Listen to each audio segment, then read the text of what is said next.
2x minus 4 over x squared minus 1 minus 3 over x plus 1. At tingnan natin yung ating denominators. Ito, simplified form na siya. Ito, x squared minus 1, factorable, the difference of two squares. So, i-factor muna natin yung ating denominators para makakuha tayo ng LCD. So, ito, syempre, gamit yung ating ang knowledge natin sa the difference of two squares, ang magiging factor niyan ay x plus 1 times x minus 1. And then, isama na rin natin yung denominator dito. Ayan. So, tatlong terms. So, meron tayong magkapareho, x plus 1 and x plus 1. So, ipag-iisay na lang natin yan kasi pareho lang naman. Ibig sabihin yan, yung magiging LCD natin dito ay, so, di ba isa na lang to? So, isa lang. X plus 1 at x minus 1. So, yun na yung isulat natin dito. X plus 1, x minus 1. Okay, so same process pa rin. I-divide ito dito at i-multiply doon at isulat ang sagot. Sige, erase muna natin to para meron tayong space.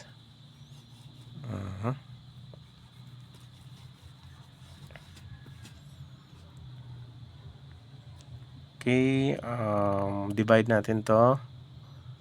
X plus 1, x minus 1, divide sa x squared minus 1. Di ba pinaktor na natin to kanina? Ang x squared minus 1, kung i-factor, ay ito yung kanyang factor.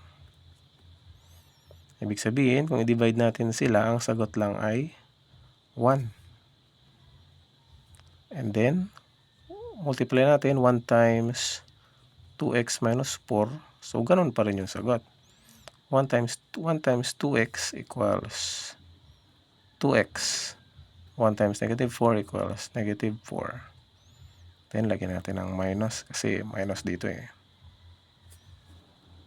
And then, sunod naman, ito, dito naman tayo.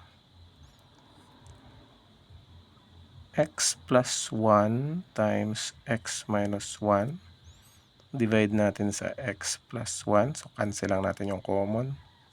Ang natira ay x minus 1.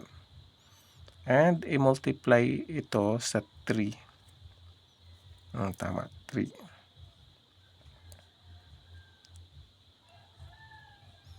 O, 3 times x equals 3x. Negative 1 times 3 equals negative 3. Isulat natin dito, 3x minus 3. Ayun.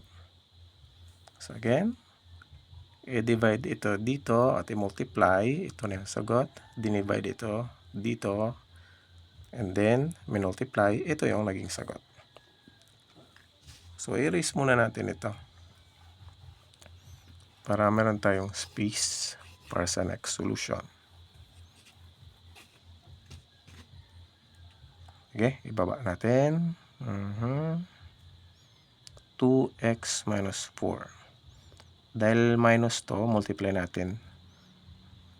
Negative times 3x, magiging negative 3x. Negative times negative 3, magiging positive 3. Ayan. Over. Kopihin.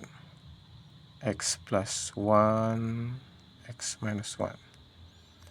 Ayun, i-combine natin like terms.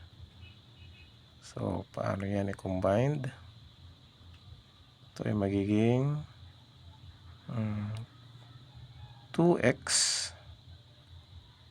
and negative 3x at negative 4 plus 3 over x plus 1 multiply to x minus 1. Wala, di na magkasya. Dito tayo pumunta. 2x minus 3x magiging negative x yan. Negative 1 plus 3 magiging ay negative 4 plus 3 magiging negative 1. Kopyahin ang x plus 1 and x minus 1. Okay. So, yun. Yun ang sagot.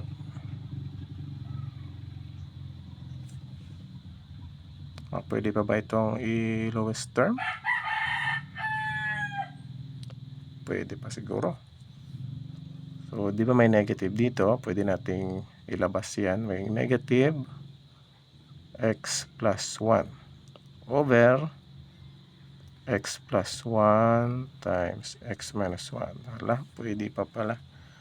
Ibig sabihin, makaka-cancel pa natin to. X plus 1, x plus 1. So, ang natira, may negative tayo na natira at x minus 1. So, punta natin dito ang sagot. Whoops.